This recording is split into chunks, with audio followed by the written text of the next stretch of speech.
Thank you to Professor Kotler for framing this Freedom Conference with his clarion call to action.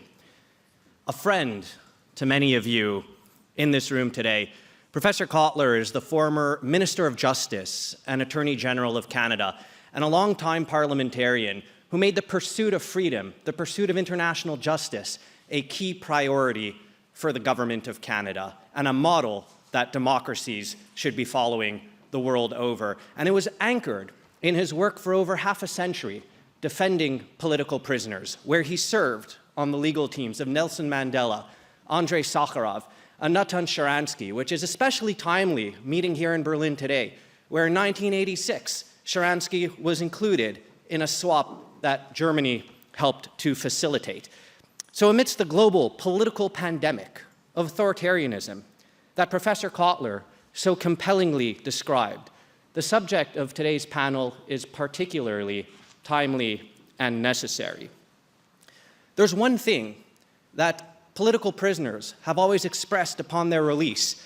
In working with Professor Kotler as an international human rights lawyer, they have always shared with us that it is civil society action, global attention, that kept them alive and helped to secure their freedom.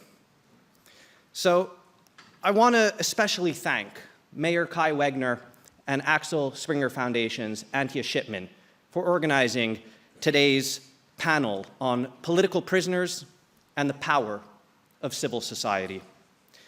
Today's panel features 4 exemplary panelists: Vladimir Kara-Murza, a leader of the Russian pro-democracy movement, an opposition politician, a public intellectual, a Pulitzer Prize-winning journalist who survived 2 assassination attempts for his work and then the Soviet gulags to emerge as one of the world's preeminent advocates for political prisoners.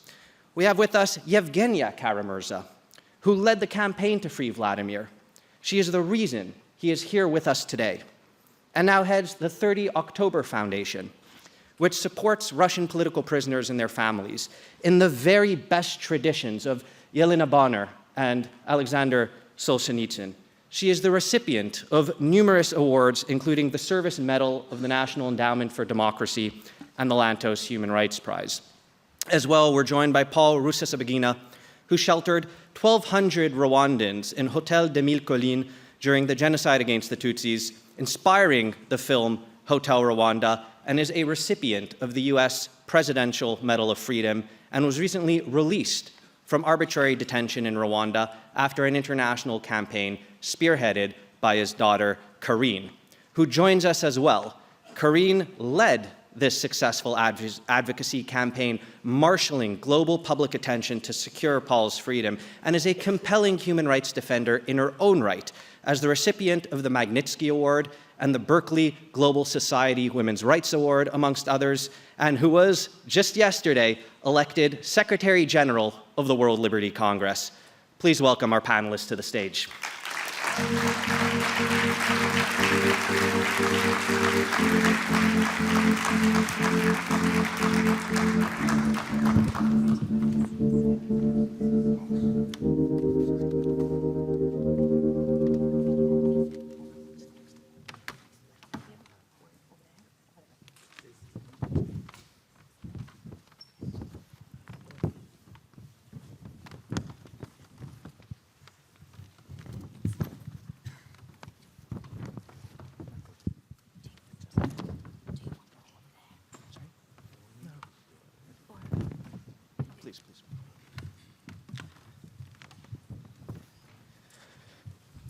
So thanks again to all of you for your courage, your conviction, your resilience in joining us here today, where for your advocacy, you continue to be targeted with disinformation, transnational repression.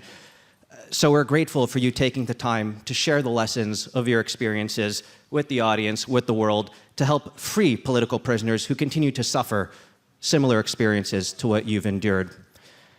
So, Vladimir, you were included in the largest prisoner swap since 1986 particularly relevant being here in Berlin. The last time there was such a swap, the Berlin Wall was still standing in this city.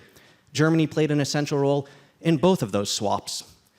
So what message do you have to share with the audience, with the world, from your time within the prison walls, and how we could leverage the precedent that was set by this major prisoner release? Brandon, first of all, thank you so much for the kind words of introduction, and it's an incredible honor to be on this panel and to be introduced by Professor Kotler. And it will always have a special meaning for me to be in the capital of Germany, a country that played a central and an absolutely irreplaceable role in that prisoner exchange you refer to, the largest East-West prisoner exchange since the time of the Cold War. And you know, a lot of the conversations and speeches during this conference are about how autocracy is rising in the world, how democracies are on the defensive, and we do need to talk about this, and we do need to talk about the best strategies to counter this rise of autocracy. But I think it is also important to pause and to celebrate the victories that we do have in our difficult journey. And I think that prisoner exchange last year showed to everyone that when democracies stand on values and when they work together, they are stronger than any dictator can ever hope to be. And that exchange, that was an international operation negotiated between 8 different countries, but primarily the governments of the United States of America and Germany, saved 16 people from the hell that is Vladimir Putin's modern-day gulag. 8 foreigners, 8 Western citizens, but also 8 Russian political prisoners, and this is what makes it so historic to me. Because Western countries, I mean, they have a legal duty to advocate for their own citizens. They did not have a legal duty to advocate for us, but they did. And by doing that, they sent the clearest possible and the loudest possible message of solidarity and support with all those Russian citizens who are standing up against Putin's dictatorship, who are standing up against his criminal war in Ukraine, and who are paying for it with their own personal freedom. And this was the strongest possible recognition by Western democracies that the real criminals are those people who are sitting in the Kremlin who are waging this war, not those of us who are in prison because we had opposed it. And the main message that I want to convey today is that these signals of solidarity must continue. Because, you know, as we meet here on this Monday, the 10th of November, on average, 5 more people in Russia will be detained, arrested, or put in prison simply for their political views. This shocking statistic was announced the week before last for the International Day of Political Prisoners, when Memorial, Russia's most respected human rights organization, a co-winner of the Nobel Peace Prize with Alexander Matvichuk from the Ukrainian Center of Civil Liberties, they announced this statistic based on official police figures in Russia that on average, every day, 5 more people are indicted on politically motivated charges.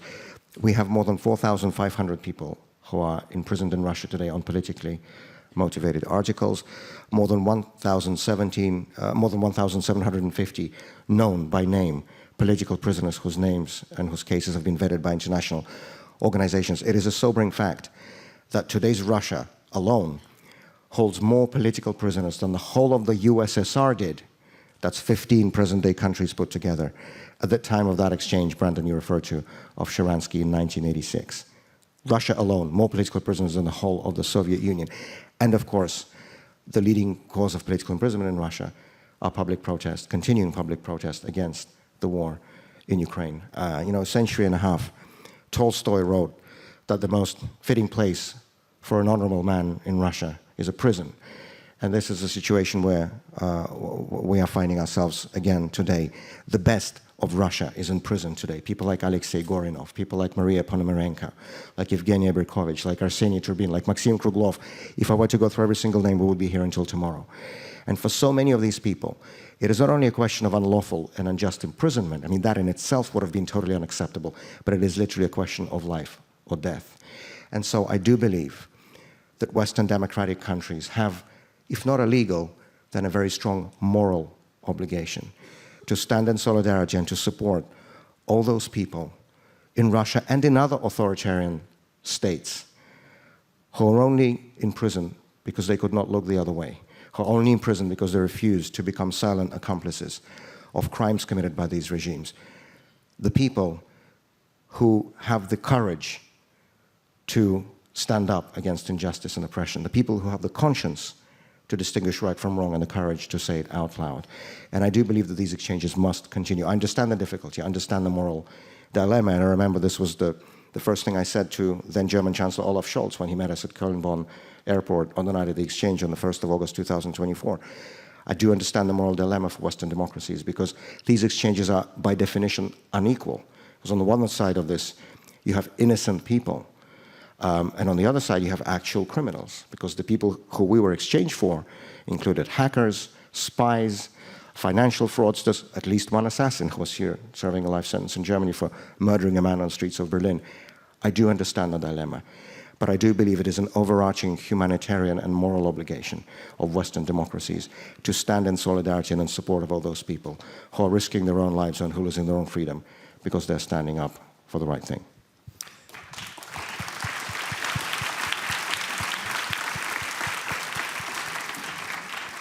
Thank you, Vladimir, for that compelling call to action and the need for public morality and courage in the face of the statistics you shared. 5 political prisoners being arbitrarily detained in Russia every day, over 1,000 currently being held, and the need to continue to engage in these sorts of hostage releases despite the difficulties surrounding them. So with that call to action, Evgenia, you spearheaded this campaign. You helped to secure this release before anybody had even imagined such a major swap, the largest since 1986, would even be a possibility. So what lesson do you have for those campaigning for another release of prisoners? How did you overcome the challenges, the resistance that you faced to create the political context necessary for this historic achievement? Thank you for the question, Brandon. And I want to say, I want to thank the City of Berlin and the Axel Springer Freedom Foundation, Antje Schippmann, wherever you are, dearest, for organizing this amazing event and for creating this community that the Axel Springer Freedom Foundation has become over the few years, just a few years. This amazing community that brings together freedom defenders from around the world. And I want to say what an incredible honor it is for me to share this stage with one of my personal modern-day heroes, Paul Rusesabagina. And what a genuine pleasure it is to see Carine sitting next to her father. And I know Anais must be somewhere in this audience as well. And ladies, you have become my, oh my God, my role models over the last few years of fierce fighters who do not stop, whatever the cost, whatever the challenges, who do not stop and keep on and keep on. You have been amazing role models, and you continue to be amazing role models for those who continue the fight today. As to your question, Brandon,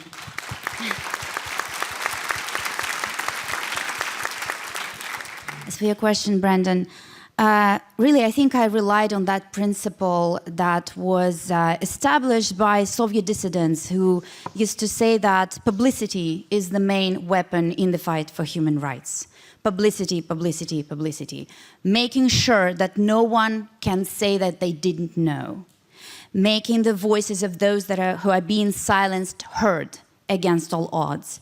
And having become a public campaigner overnight, honestly, I had no understanding most of the time of what I was doing, honestly.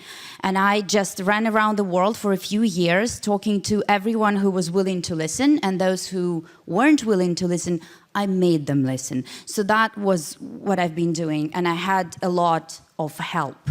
But the thing is that our story is just one in the sea of other stories. Just like Vladimir said, today in Russia, people of all ages, of all walks of life, of all professions, are becoming daily victims of repression. Teachers, medical workers, politicians, activists, school children, college students, pensioners, really anyone. Thousands of Russian citizens, thousands of Ukrainian civilian hostages held behind bars in violation of international law. And an important thing to understand, as Alexander Matvichuk just mentioned in his speech, these people, they're not numbers. And they're not just journalists, activists, cultural professionals, medical workers, etc. They also have their private lives in which their daughters and sons, mothers and fathers, in which they are deprived of the time with their families. They're torn away from their families. And to me, this is what's most heartbreaking, because while they understand what they're fighting for, and they understand what the fight is about, and they're prepared to risk their freedom, and very often their lives, to stand up and say, no, I'm not okay with this, at the same time, they realize that very often their families also become victims of that repression. Their families who are left without means for survival. Their family members who become ostracized, marginalized in a society permeated by propaganda and violence. And it is with this idea in mind that Vladimir and I created the 30th of October Foundation that provides direct financial support to families of political prisoners in Russia. And I believe that here comes the role of society, the theme of our discussion. I believe that by offering a platform for family members of political prisoners, by providing them direct support in any way or form, by including them, by making them feel like they belong to communities like this one here, you really are, achieving something absolutely great, because just like experience shows, family members can become fierce freedom fighters themselves. Masih Alinejad just told the story of her colleague who was assassinated, and his wife who came here and said that I will continue the fight. We see Carine and Anais Kanimba, who fought so hard to bring their father back, and now that he's here, the ladies continue the fight for others. We will hear from Sebastian Lai, who will speak after us, about the fight for his father, but also for the truth and for responsibility for those who are to blame for his father's imprisonment. Such stories are innumerable, and by bringing these people together, by giving them a platform, you achieve something tremendous. So I call on democratic countries, on democratic nations, to stand with political prisoners, to stand with their family members, to give them all support that they need, because they're fighting our common fight. Thank you very much. Thank you very much, Evgenia, for that eloquent call to action and description of how civil society solidarity, global attention can help save the life of political prisoners and secure their freedom. So with that, I'd like to ask you, Mr. Rusesabagina, your trial was deemed to be unfair by American Bar Association and Clooney Foundation trial monitors. You were ruled to be unlawfully detained by the US government and by the United Nations Working Group on Arbitrary Detention. What impact did this global scrutiny play, did this global solidarity play on your prison conditions and those of your compatriots? Well, thank you for giving me an opportunity to sit here and talk to such an audience. First of all, I will tell you how I was kidnapped. I was kidnapped by a man who called himself the man of God, who called himself the bishop or the apostle. And then he treated me that I was invited. He invited me to go to speak to his churches in Bujumbura, Burundi, whereas I was being taken to Rwanda, but I never knew. I went through, I just want to be a little bit, to go a little bit faster. I went through Dubai, and that is where I met him with a pilot in a private jet, and I saw myself, instead of seeing myself in Bujumbura, I saw myself at Kigali International Airport. When I saw the tower, the tower of the Kigali International Airport, I almost my heart stopped. But I just tried to stay strong.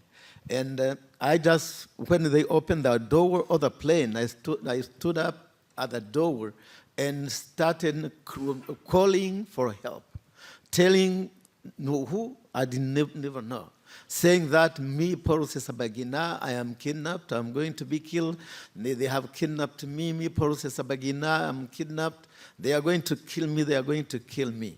Immediately they came and just got hold of me, tied my arms from the back, my legs, my head was put into a bag, and I was thrown in a car. I do not know where they took me, in what they call safe houses. That is where they torture, where they kill innocent people.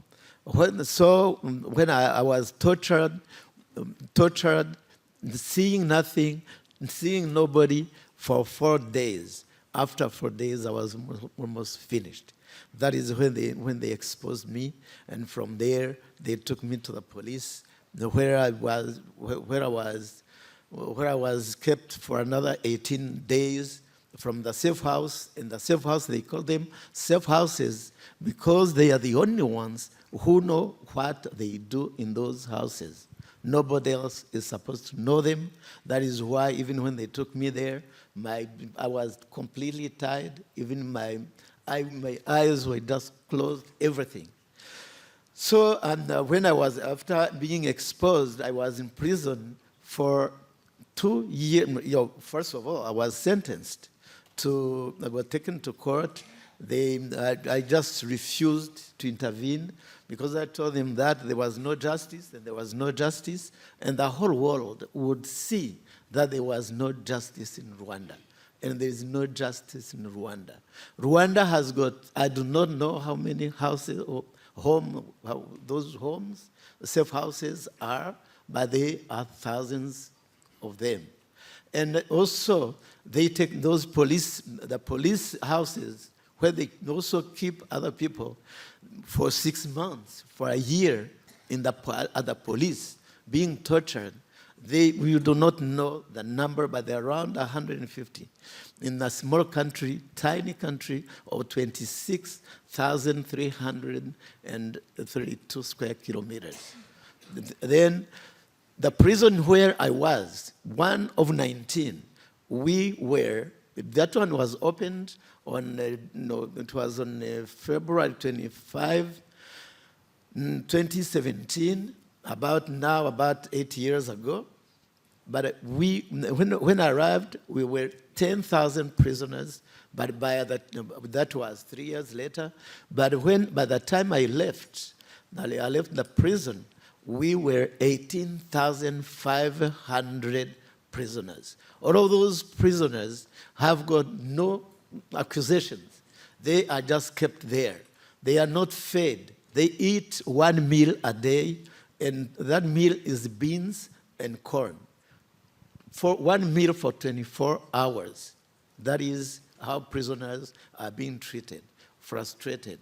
Most of them are dying of hunger. So those are prisons in Rwanda. I will tell you that people in Rwanda are being killed in terms of hundreds or thousands per month in the prisons. The Rwandan prisons are kind of hell. Where I was alone. I was alone. I was in a small, tiny room without light. They could put on the lights whenever they wanted. I couldn't put it off myself inside. Sometimes they could put on the light at midnight just to disturb me. I just had 1 hour to go out, one of 24 hours. This was between 10 and 11.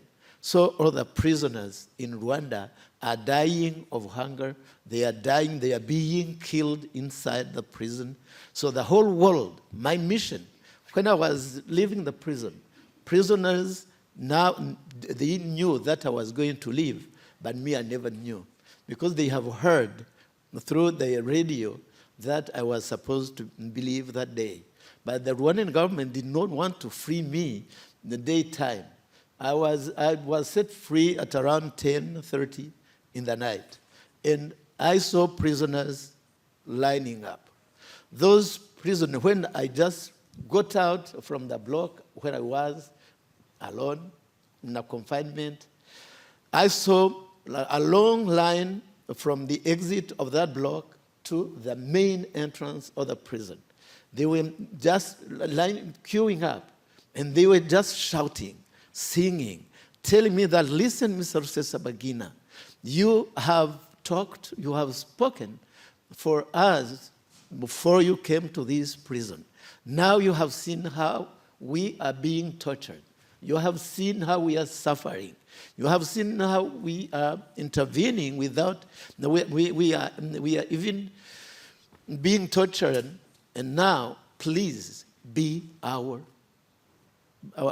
messenger. Please talk for us. Now I have a mission. My mission is the message I was given by prisoners, to talk for them, to tell the world. You, the world, please intervene for prisoners in Rwanda. Rwanda has got at least 300,000 prisoners in 19 prisons. Thank you, Mr. Rusesabagina, for sharing those chilling statistics and being the voice of all your compatriots still there. The panel has run over time, so Carine, to close it off, for 30 seconds, if you might be able to describe the role that global solidarity played in the campaign that you led to help free your father, and how, you know, your resilience in the face of adversity helped carry you through. Yes, first, thank you to my fellow panelists. You guys inspire me, and many others, and many generations to come.